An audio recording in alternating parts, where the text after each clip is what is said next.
Gaming laptop की चल रही है कमी चैनल के ऊपर एंड तुम बहुत टाइम से डिमांड कर रहे हो ऑरस के गेमिंग लैपटॉप की, तो ऑरस का गेमिंग लैपटॉप हमने मंगा लिया और भाई ऑलमोस्ट फ्लैगशिप वाला जुगाड़ है i9 4900HX RTX 4070 एंड भाई ये लैपटॉप ना कई चीजों में बहुत ज्यादा आउटस्टैंड करता है। मतलब जो लोग प्रोडक्टिविटी के लिए एक लैपटॉप की तरफ जाना चाहते हैं, जैसे बैटरी बैकअप भाई एकदम तगड़ा 99.99 वॉट आवर की बैटरी इसके अंदर है, 1600p वाली डिस्प्ले है with good colour gamete and भाई थर्मल्स जो गेमिंग लैपटॉप बहुत बड़ा रोल प्ले करते हैं। तो वो सारी चीजें बहुत इंटरेस्टिंग है, सब कुछ कवर करेंगे एंड जहां कुछ कमी है वो भी आपको बताऊंगा। एंड डब्बा नहीं खोल रहे यार, डब्बा कह लो हमें मिला ही नहीं है। यहाँ पे हमारे को कुछ ऐसा एक लैपटॉप मिल जाएगा और साथ में 240 वॉट का पावर अडाप्टर मिल जाएगा। और यहाँ पे लैपटॉप की लुक्स हमारे को बढ़िया गेमिंग वाली मिल जाती है। ऊपर ऑरस का लोगो हमारा बन रखा है, इधर ऑरस की ब्रांडिंग है कोने में। पॉलीकार्बोनेट की टॉप लिड हमारे को इसकी मिलती है, कुछ इतना टॉप लिड का फ्लेक्स है जो कि ज्यादा नहीं है, एक हाथ से आराम से लिड ओपन हो जाती है। वेट डिस्ट्रीब्यूशन अच्छा मिल जाता है हमारे को एंड मैक्सिमम 170 डिग्रीज तक ये पीछे चला जाता है। एंड कीबोर्ड फ्लेक्स भी यहाँ पे अगर आप देखोगे तो वो भी कुछ ज्यादा नहीं है, बिल्ड क्वालिटी के मामले में अच्छा है। एंड भाई इसका वेट बहुत सही मैनेज कर रखा है, 2.3 kg का लैपटॉप है, वरना इस स्पेक्स के साथ अगर आप लैपटॉप देखोगे तो 2.4 2.5 kg तक पहुंच जाते हैं। ज्यादा तो खैर कम नहीं है, लेकिन अगर आप चार्जर भी इंक्लूड कर दे तो तब भी 3.1 kg तक जाता है। कंधों में जोर आएगा पर इतना ज्यादा नहीं आएगा। उसके अलावा स्क्रीन वॉबल हमारे को कुछ इतना मिलता है जो कि ना ज्यादा है ना कम है एंड फुल गेमिंग वाली लुक्स है। यहाँ पे अगर आप इंटीरियर देखोगे बड़ा ट्रैक पैड बढ़िया एकदम, यहाँ पे ग्राफिक्स वगैरह बन रखे हैं, टीम अप फाइट ऑन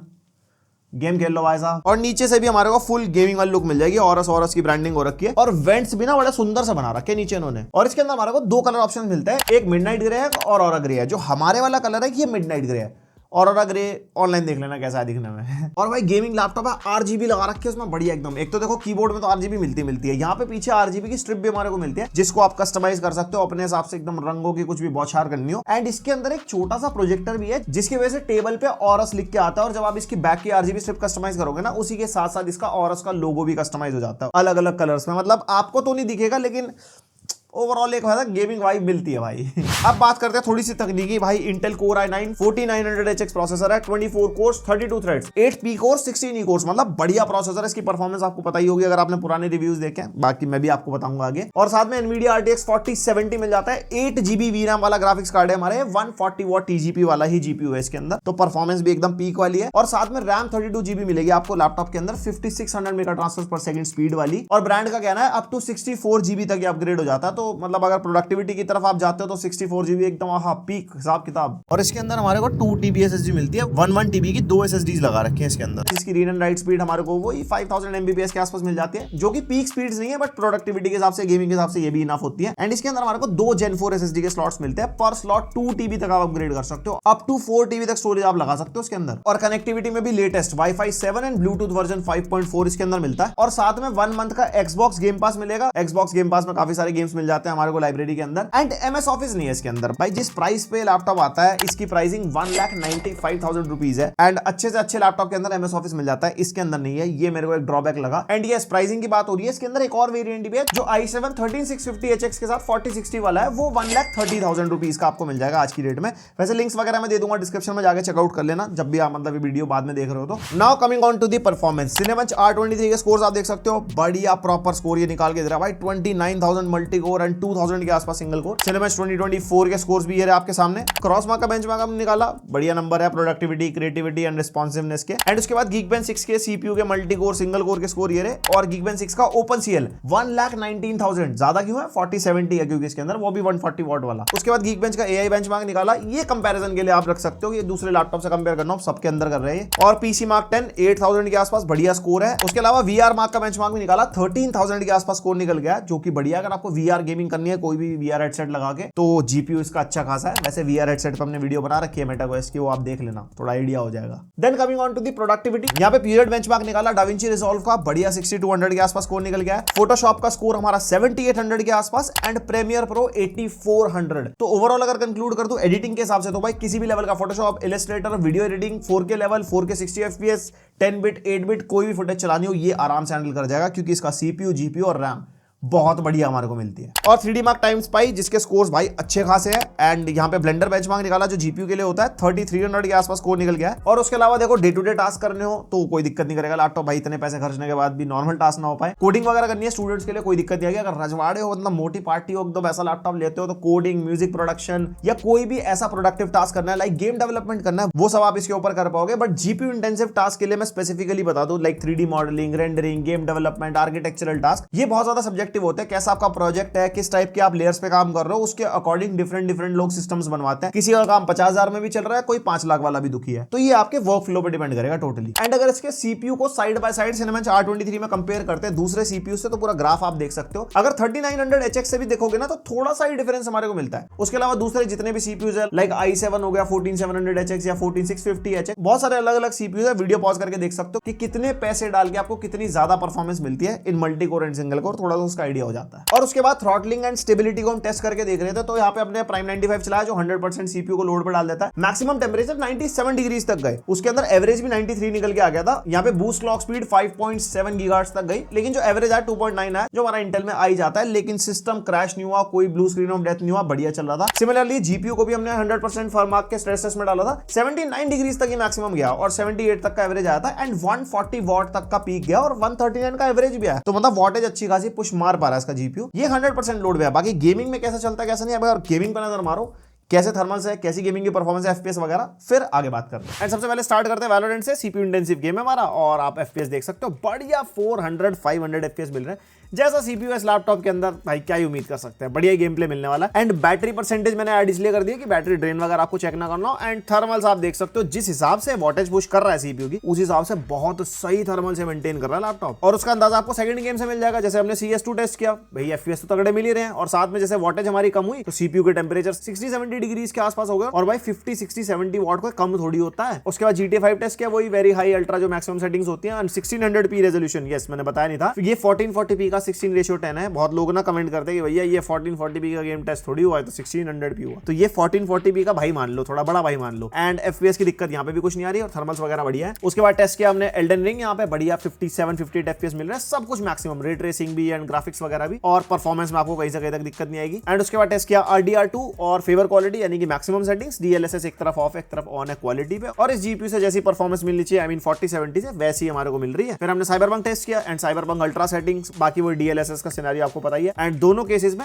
अच्छे एफपीएस निकाल के दे रहा है। एंड हमने रे ट्रेसिंग को भी अल्ट्रा भी किया। उसके बाद एफपीएस तुम्हें पता ही है, लेफ्ट साइड में तो वही अपना 2025 पहुंच जाता है, लेकिन फ्रेम जनरेशन लगा के आपको आराम से अच्छे एफपीएस मिल जाएंगे। उसके बाद टेस्ट किया हॉगवर्ट्स लेगेसी, यहाँ पे हमारे को अच्छे एफपीएस मिल रहे हैं अल्ट्रा सेटिंग्स पे एंड DLSS फ्रेम जनरेशन लगा के, तो भैया और भी बढ़िया। और ये रे ट्रेसिंग अल्ट्रा पे है। Then we tested the last of us and ultra settings है, DLSS एक तरफ ऑफ है एक तरफ ऑन है क्वालिटी पे, और यहाँ पे हमारे को बढ़िया एफपीएस मिल रहा है। एंड एक चीज मैंने नोटिस करी, हमारा 99 से 100% तक गई बैटरी, लेकिन बाद में फिर 1-2% ड्रॉप हो गई। फिर उसके बाद होराइजन फॉरबिडन वेस्ट अच्छे एफपीएस मिल रहे हैं, यहाँ पे भी दोनों सिनेरियोस में वेरी हाई सेटिंग्स है। Then we tested Ghost of Tsushima and यहाँ पे अगर आप देखोगे तो लैपटॉप की बैटरी 96% तक आ गई थी। तो जिस भी गेम के अंदर ज्यादा पावर पुश हो रही है, तो वहां पे चार्जर क्या है ना, बैटरी को चार्ज नहीं कर पा रहा, तो बैटरी ड्रेन वहीं पे होता है। उसके अलावा थर्मल्स वगैरह बढ़िया है, यहाँ पे क्लॉक स्पीड अच्छी खासी पुश हो रही है, यहाँ पे यूसेज अच्छा खासा सिस्टम का, भाई गर्म कहीं से कहीं तक नहीं हो रहा, ये इसका बेस्ट पार्ट है। थर्मल्स बहुत बढ़िया है। Then God of War ultra settings पे हो धुआंधार एफपीएस मिल रहा है, कोई दिक्कत ही नहीं है। उसके बाद black myth Wukong cinematic highest possible settings में, एंड आप रैम कंजम्पशन, जीपीयू कंजम्पशन, और भाई जीपीयू की वीरैम देखो बढ़िया कंज्यूम हो रही है। एंड यहाँ पे फ्रेम रेट भी हमारे को अच्छे खासे मिल रहे हैं। बस वो ये DLSS ऑफ पे तो फिर तुम्हें पता ही है, लेकिन अगर फ्रेम जनरेशन लगाते तो बढ़िया। और रे ट्रेसिंग भी अगर लगा देते हैं तो उसके बाद भी हमारे को सेम सही फ्रेम रेट मिलता है, बल्कि थोड़ा सा ज्यादा ही मिल रहा था, पता नहीं क्यों। एंड उसके बाद हमने हेलब्लेड 2 टेस्ट किया एंड यहाँ पे अगर आप नोटिस करोगे ना, तो बैटरी फिर से चार्ज होने लग गई। तो यहाँ पे लैपटॉप ना मेंटेन कर रहा है पावर और बैटरी परसेंटेज को। अगर ज्यादा ही ड्रेन होने लगे ना, मतलब ये जो गेम टेस्ट है हमारा, ये 4-5-6 घंटे का गेम टेस्ट होता है, तो उसके बाद के ड्रॉप्स है, तो ये कुछ इतने ज्यादा नहीं है। कुछ ज्यादा होते तो ये 80 से नीचे ही जा चुका होता है इतने घंटों में। एंड बाकी परफॉर्मेंस आप देख ही सकते हो इस गेम की भी। देन एलन वेक 2 टेस्ट किया हाई सेटिंग्स पे, और DLSS का सिनेरियो तुम्हारे सामने, एंड परफॉर्मेंस बढ़िया है। लेकिन जैसी रे ट्रेसिंग लगाते हैं तो भाई ये गेम बहुत हैवी है, चाहे फ्रेम जनरेशन लगा लो कुछ है, हाई सेटिंग्स पे तो बहुत ज्यादा जीपीयू कंज्यूम कर लेती है। और हाईएस्ट सेटिंग पे एक चीज नोटिस कर रहा था, जीपीयू के कंजम्पशन बहुत ही ज्यादा फ्लक्चुएट करने लग जाती है। तो ओवरऑल अगर इस लैपटॉप की परफॉर्मेंस को कंक्लूड करते हैं, 1600p में बढ़िया गेमिंग लैपटॉप करवा देगा, जैसे कि 4070 है इसके अंदर, और 4060 से 10 से 15% का आपको जंप मिलता है एफपीएस के अंदर। एंड ओवरऑल थर्मल्स वगैरह अच्छे हैं। बाकी आपके क्या थॉट्स हैं मेरे को कमेंट करके बताओ। देन भाई इस लैपटॉप का बैटरी पार्ट बहुत इंटरेस्टिंग है। 99.9 वॉट आवर की बैटरी इसके अंदर, वो 0.1 तुम्हें पता होगा, मैं काफी वीडियो में बता चुका हूं,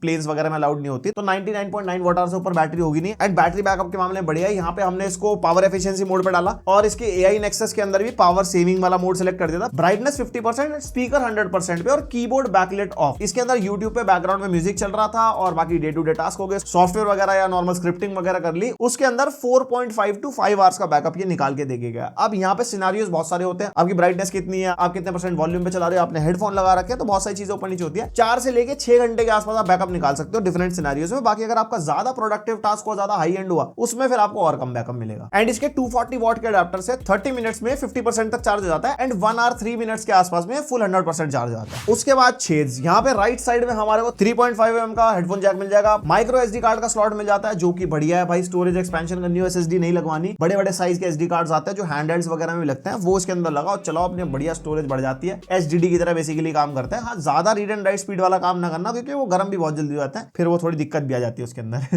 एंड उसके अलावा USB 3.2 Gen 2 type C port यहाँ पे मिल जाता है, जिसके अंदर कोई भी पावर डिलीवरी का सपोर्ट नहीं है। डिस्प्ले आउटपुट का सपोर्ट मिलता है इंटेल UHD से, मतलब डेडिकेटेड जीपीयू से नहीं है, और ये DP 1.4 है और साथ में फास्ट स्पीड डेटा ट्रांसफर का भी सपोर्ट मिल जाएगा। एंड उसके अलावा एक हमारे को USB 3.2 Gen 2 type A port मिल जाएगा। उसके अलावा पोर्ट सारे लेफ्ट साइड में, जैसे एक पावर इनपुट पोर्ट हो गया, RJ45 लैंड पोर्ट, HDMI 2.1 का पोर्ट, HDMI से यहाँ से हमारे को जो आउटपुट मिलता है वो हमारे को NVIDIA GPU से मिलता है। एंड HDMI 2.1 ब्रांड ने बोला है यहाँ पे मैक्सिमम आउटपुट 4K 60 हर्ट्ज जा रहा था, जो कि HDMI 2.0 की स्पेक्स है, तो ये HDMI 2.0 वाला ही पोर्ट है। और उसके बाद एक USB 3.2 Gen 2 type A port एक और मिल जाएगा, और साथ में एक थंडरबोल्ट 4 का पोर्ट जो हमारा टाइप सी वाला है, जो 100 वॉट पावर डिलीवरी को भी सपोर्ट करता है, डिस्प्ले आउटपुट को भी सपोर्ट करता है, फास्ट स्पीड डेटा ट्रांसफर को भी। लेकिन जो इसका डिस्प्ले आउटपुट है वो ऑब्वियसली iGPU से ही है, जो हमारा इंटेल UHD है। तो ओवरऑल पोर्ट्स के मामले में लैपटॉप कहीं डिसअपॉइंट नहीं करता, एक पोर्ट एकदम बढ़िया तरीके से मिलता है इसके अंदर। Then coming on to the keyboard, यहाँ पे 60% वाला कीबोर्ड हमारे को मिलता है, जबकि लैपटॉप 16 इंचेस का है। नंबर वगैरह वाला हो सकता था, लेकिन यहाँ पे अगर आप देखोगे ना, लेफ्ट और राइट साइड में काफी स्पेस वगैरह है, और कीबोर्ड की कीज भी अच्छी खासी है, तो टाइपिंग एक्सपीरियंस बढ़िया रहता है। एंड गेमिंग वाली वाइब के लिए जो हमारे QWER और ASD है वो थोड़े से ट्रांसल्यूसेंट टाइप के हैं, तो अलग से ही वाइब देता है। एंड ये जो कीबोर्ड है 3 जोन RGB वाला कीबोर्ड है, और इसके RGB आप इसके गीगाबाइट कंट्रोल सेंटर में जाके कस्टमाइज वगैरह कर सकते हो अपने हिसाब से, और टाइपिंग में बढ़िया रहता है। 1.7 mm का की ट्रैवल मिल जाता है हमारे को इसके अंदर। और भाई ट्रैक पैड अच्छा खासा बड़ा है, यहाँ पे फुल बड़ा बड़ा ट्रैक पैड है, फुल एकदम ऐसे जैसे प्लॉट छोड़ दिया लैपटॉप के अंदर, और चलाने में स्मूथ है। यहाँ पे मल्टी जेस्चर को सपोर्ट करता है एंड फुली क्लिकेबल वाला है। Then coming on to the display, display interesting है। 16 इंचेस की डिस्प्ले मिलती है यहाँ पे, IPS पैनल है, WQXGA वाली है, यानी कि 2560x1600 इसका रेजोल्यूशन है, 16:10 एस्पेक्ट रेशियो, 165 हर्ट्ज का रिफ्रेश रेट इसके अंदर मिलता है, एंड डायनामिक रिफ्रेश रेट को सपोर्ट करती है। वैसे इस प्राइस पॉइंट पे थोड़ा ज्यादा रिफ्रेश रेट होता तो और बढ़िया होता, लाइक ई स्पोर्ट्स प्लेयर अगर इस लैपटॉप को लेते हैं, या फिर कोई एक और वेरिएंट जिसके अंदर 240 हर्ट्ज वगैरह कुछ, मतलब ये पर्सनली मेरे को लगा। आपको क्या लगता है बताना कमेंट करके। उसके अलावा हम टेस्ट करके देख रहे थे, ब्राइटनेस अच्छी है भाई, ऑल टाइम 408 निट्स तक की ब्राइटनेस जाती है इसके अंदर। बाकी पीक ब्राइटनेस डेफिनेटली 450-500 तक जा सकती है, डिपेंडिंग अपॉन द कंटेंट आप जो देख रहे हो इसके अंदर। एंड कलर गैमेट भी अच्छा है भाई, 98% sRGB, 70% NTSC, 76% DCI-P3 and 76% Adobe RGB। And certification में Pantone validated TÜV Rheinland certified, और साथ में डॉल्बी विजन का भी सर्टिफिकेशन है। तो OTT पे जिस टाइप का कंटेंट देख रहे हो आपको फुल मजे डिस्प्ले देगी, बस एक HDR का सपोर्ट नहीं है। मतलब इस प्राइस पे HDR का सपोर्ट भाई होना चाहिए था। एंड 100% DCI-P3 होती तो सोने पे सुहागा हो जाता। और हाँ, जिन लोगों को ये नंबर समझ में नहीं आया 100% sRGB DCI-P3 हो, देखो आप जो भी बेसिक लैपटॉप्स लोगे जो भी 1 लाख से नीचे आते हैं, उन सबके अंदर हमारे को ना 45% NTSC, 62-63% sRGB वाली डिस्प्ले मिलती है, जो कलर एक्यूरेट नहीं होती, मतलब ज्यादा मजा नहीं आता देखने में। ये जो फ्लैगशिप लैपटॉप्स होते हैं इनकी डिस्प्ले बढ़िया है, इस पे आप कलर एक्यूरेट टास्क कर सकते हो, फोटो एडिटिंग, वीडियो एडिटिंग के अंदर कलर ग्रेडिंग करनी है, उसके अंदर कोई दिक्कत नहीं आती, कंटेंट देखते हो, गेम खेलते हो, ओवरऑल इसकी डिस्प्ले आपको बढ़िया फीलिंग देती है। एंड यस, मक्स स्विच मिलता है ऑब्वियसली इसके अंदर। इसका जो गीगाबाइट कंट्रोल सेंटर है उसके अंदर हमारे को एक AI नेक्सस वाला टैब मिलता है, उसके अंदर power saving, balanced and performance 3 option मिलते हैं। एंड जैसे जैसे आप इनको सेलेक्ट करोगे, नीचे iGPU एंड NVIDIA GPU वो दिखा रहा होता है कि किसमें दोनों ऑन है, किसमें एक ऑन है, किसमें एक नहीं है। एंड अकॉर्डिंगली आपको पता होगा ग्राफिकल परफॉर्मेंस काफी इंप्रूव हो जाती है अगर हम DGPU मोड पे रखते हैं, जो कि इसका परफॉर्मेंस मोड है। और जहां पे बैटरी अच्छी चाहिए वहां पे पावर सेविंग लगाओ, DGPU बंद हो जाता है, iGPU पे लैपटॉप चलता है। और गीगाबाइट कंट्रोल सेंटर कुछ ऐसा मिल जाएगा। होम पेज में हमारे को SSD टूल और जनरल AI नेक्सस वगैरह मिलता है। बेसिकली ये सारी चीजें ना अंदर है। यहाँ पे आप SSD टूल में जाओगे, आप स्कैन वगैरह कर सकते हो, इसकी हेल्थ वगैरह देख सकते हो, कैसी चल रही है हमारी स्टोरेज, और कह रहा है ये एकदम बढ़िया चल रही है अभी तो। फिर जनरल के अंदर आओगे तो यहाँ पे AI नेक्सस मिल जाएगा, जो आपको बता चुका हूं, power saving, balance and performance. And AI auto gear भी मिलता है, जिसमें ऑटोमेटिकली शिफ्ट होता रहता है iGPU DGPU में according to your usage. AI boost मिल जाएगा